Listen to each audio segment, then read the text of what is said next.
Welcome, brave souls, to a tale that will haunt your dreams. Deep in a forgotten Indian village, a river whispers secrets no one dares to hear. When a young girl named Rani steps into its shadows, she uncovers a curse that's claimed lives for generations. Is it grief playing tricks, or is something truly alive beneath the water? Grab your headphones, dim the lights, and join us for Whispers Beneath the Water, the Haunted River. If you're new here, hit that subscribe button and ring the bell, because you won't want to miss what's coming next. In a forgotten corner of rural India, where the sun burns hotter than hope, a river carves through the earth like a vein of life. For the people of the riverside village of Kalapur, this river is everything: sustenance, survival, and sometimes sorrow. Imagine being just 13 years old, your world still soft with the dreams of childhood, yet forced to carry the weight of an entire family. No time for school, no space for laughter, only the relentless task of surviving each day. This is the story of Rani, a girl whose life was tethered to the river's ebb and flow, caught in a web of grief, folklore, and terror that would haunt her forever. Rani's village was a patchwork of mud huts and weathered boats, where the air smelled of fish and damp earth. The river was both provider and predator, giving fish to fill empty stomachs but claiming lives with a quiet, unforgiving hunger. Rani's mother once told her that the river had a voice, a whisper that spoke to those who listened too closely. As a child, Rani thought it was just a story, a way to keep her from wandering too far.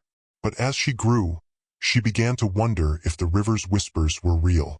At night, when the village fell silent, she could almost hear it, a low, mournful hum, like a lullaby sung by something ancient and unrest. Now, let me ask you something. Would you dare cast a net into a river that seemed to know your name? Most would turn away, their instincts screaming to flee. But for Rani, life offered no such luxury. Hunger was a cruel master, and the river was her only hope. Sometimes, when the world strips you bare, you do things you never imagined possible. And for Rani, that meant stepping into a darkness no child should ever face. Rani grew up under the river's shadow, her life shaped by its rhythms. From her earliest memories, she watched her father, Arjun, navigate its currents with a fisherman's grace. His hands, calloused and strong, could mend a net or gut a fish with the precision of a poet. The river was his domain, and he taught Rani to respect it, to fear it, to love it. The river gives beta, he'd say, ruffling her hair, but it always takes something in return. One monsoon morning, when the sky was bruised with clouds, Arjun went out as he always did, his boat slicing through the water like a blade. Rani waved from the shore, her heart light with the promise of his return. But the hours stretched, and the river grew still. By dusk, his boat was found, empty, tethered to a gnarled tree on the riverbank. No body, no cry, just absence. In rural India, disappearance is a peculiar kind of grief. It's not the clean cut of death, but a wound that festers, leaving families suspended in a purgatory of hope and despair. Rani's mother, Meera, crumbled under the weight of it. Once a woman of quiet strength, she became a ghost of herself, her days spent staring at the river, as if Arjun might emerge from its depths. Illness followed, a fever that seemed to burn from within, leaving her bedridden and frail. The neighbors whispered, some with pity, others with suspicion. The river took him, they said. It always does. The village elders offered no help, only cryptic warnings about the river's wrath. Stay away from the deep waters, they muttered, their eyes avoiding Rani's. With no one to turn to, Rani, barely a teenager, became the backbone of her family. She learned to barter fish for rice, to mend nets with trembling fingers, to ignore the ache in her stomach when there was nothing left to eat. But the river, once a source of life, now felt like a betrayer, its surface hiding secrets she wasn't ready to face. Kalapur was a village divided, not by walls but by an invisible line drawn by fear. On one side lay the riverbank, where fishermen like Rani's father lived and worked, their lives intertwined with the water's mercy. On the other side stretched a dense jungle, its canopy so thick that sunlight barely touched the ground. The jungle was a place of silence, avoided by all but the desperate or the foolish. The villagers called it the Shadow Land, a place where the earth itself seemed to hold its breath. The river that ran through Caliper was known, mapped, and fished. But there was another river, hidden deep within the jungle, spoken of only in hushed tones. It wasn't on any map, yet every villager knew of it through stories passed down like heirlooms. They called it the Haunted River, a place where the water ran too still, too quiet, as if waiting for something or someone.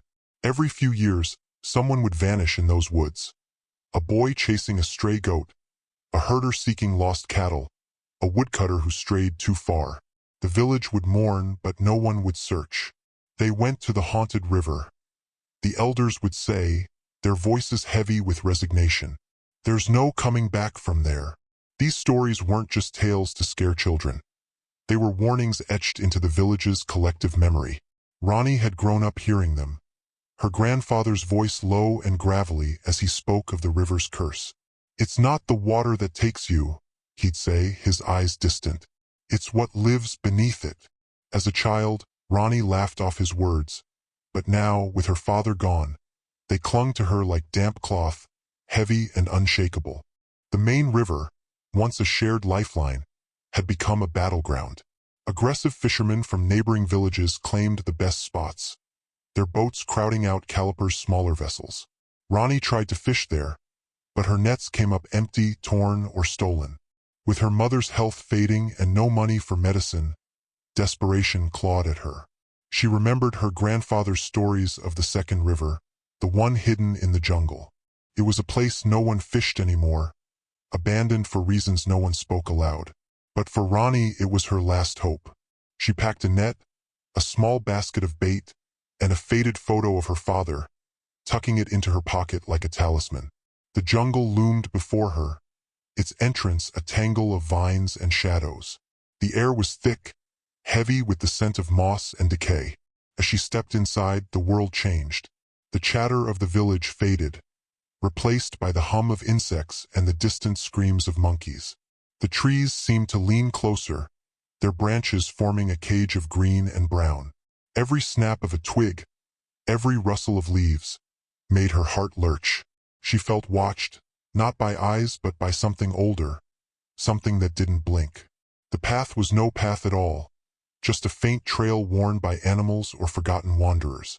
Rani pressed on, her bare feet sinking into the damp earth, her breath shallow.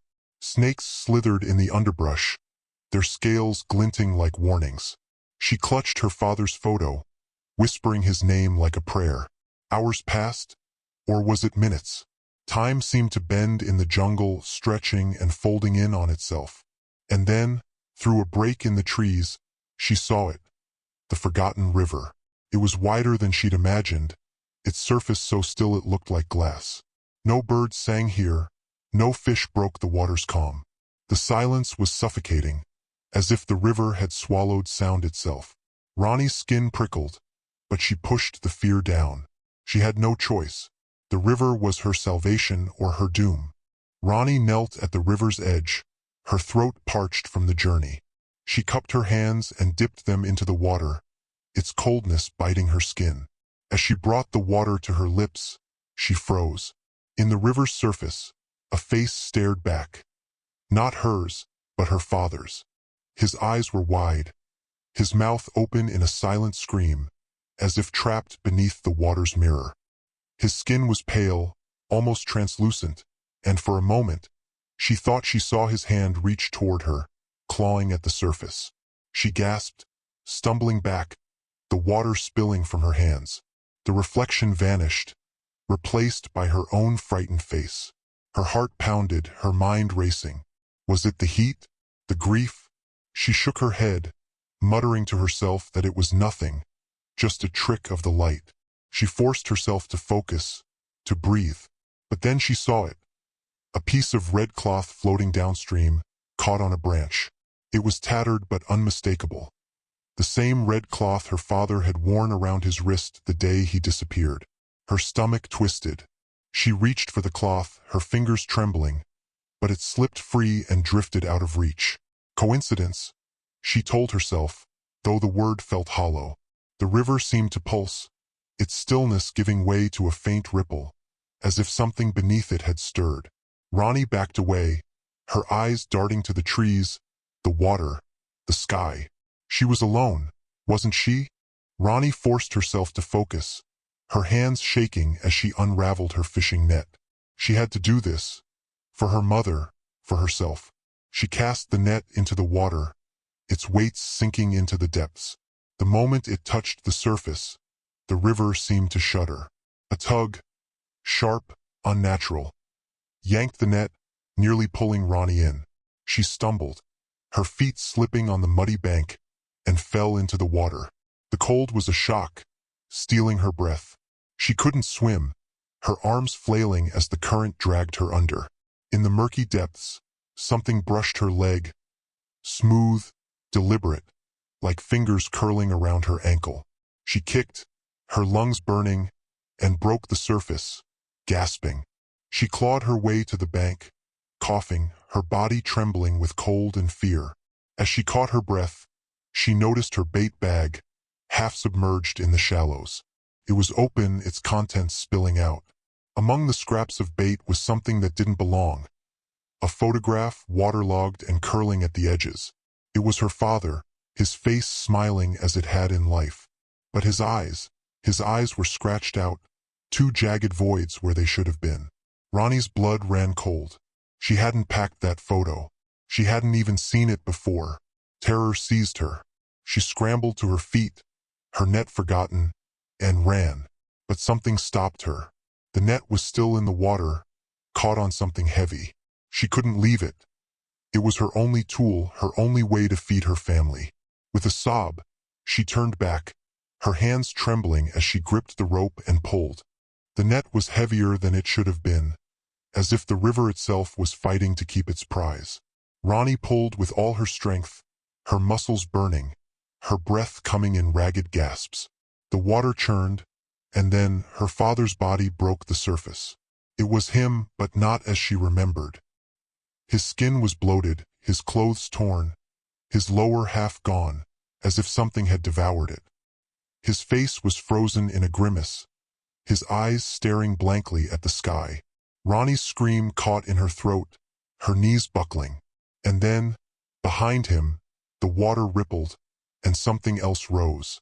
It was a woman, or what might once have been a woman. Her hair was a tangle of moss and weeds, her skin gray and rotting, peeling away in strips.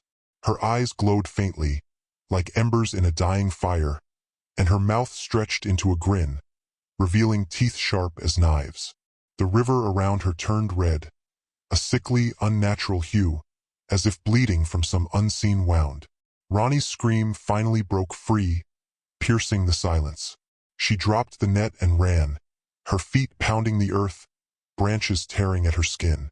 The jungle seemed to close in, the trees whispering her name, the air thick with the stench of decay. She didn't look back, didn't dare, but she felt it. The presence, the thing, following her, its laughter a low, gurgling hum that echoed in her bones.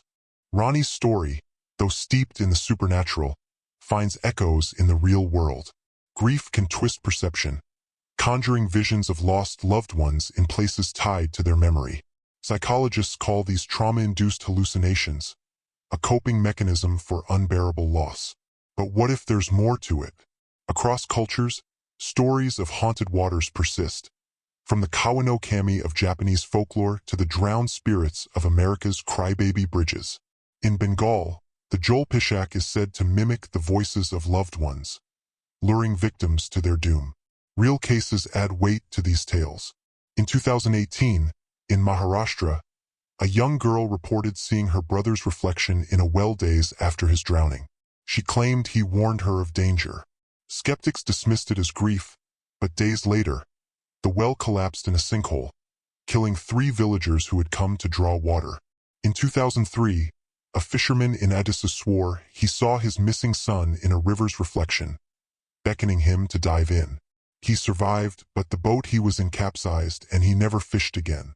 These stories, whether supernatural or psychological, speak to a universal truth. Water holds memory, and sometimes it refuses to let go. Rani escaped the jungle, her body bruised, her mind fractured. She stumbled into Kalapur at dawn, her clothes torn, her eyes wild. She tried to tell the villagers what she'd seen, but her words came out in fragments, choked by sobs.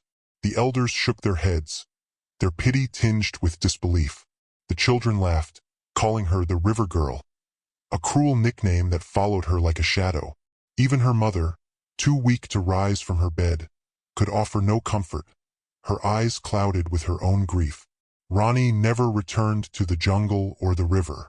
She sold her father's boat, his nets, anything that tied her to the water.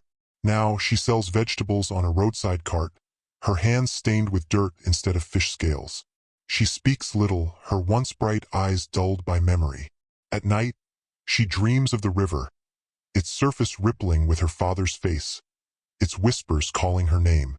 Sometimes, she wakes to find wet footprints leading to her door, though the ground outside is dry. The village has moved on, as villages do, but Rani remains tethered to that day. She carries the weight of her story alone, a silent scar that no one sees. Rani's story is more than a ghost tale. It's a testament to the resilience of a child forced to grow up too fast, to the scars left by disbelief, to the way trauma lingers like damp air. It reminds us that grief can haunt as fiercely as any spirit, and that some places carry pain as surely as people do. The river, with its whispers and its secrets, is a mirror for the human soul, reflecting both hope and horror. So, the next time you stand by a river and feel its silence press against you, listen closely. The water remembers, and sometimes it speaks. What will it say to you? And that's the chilling tale of Rani and the haunted river, a story that lingers like a shadow you can't shake. What do you think? Is the river truly cursed? Or is it the pain of loss that keeps its ghosts alive? Drop your thoughts in the comments below, and if you've ever felt a place was haunted, we want to hear your story. If this gave you chills, smash that like button, share this video with your friends, and subscribe with notifications on for more terrifying tales every week. Check out the playlist on your screen for another spooky story, and until next time, beware what whispers in the water.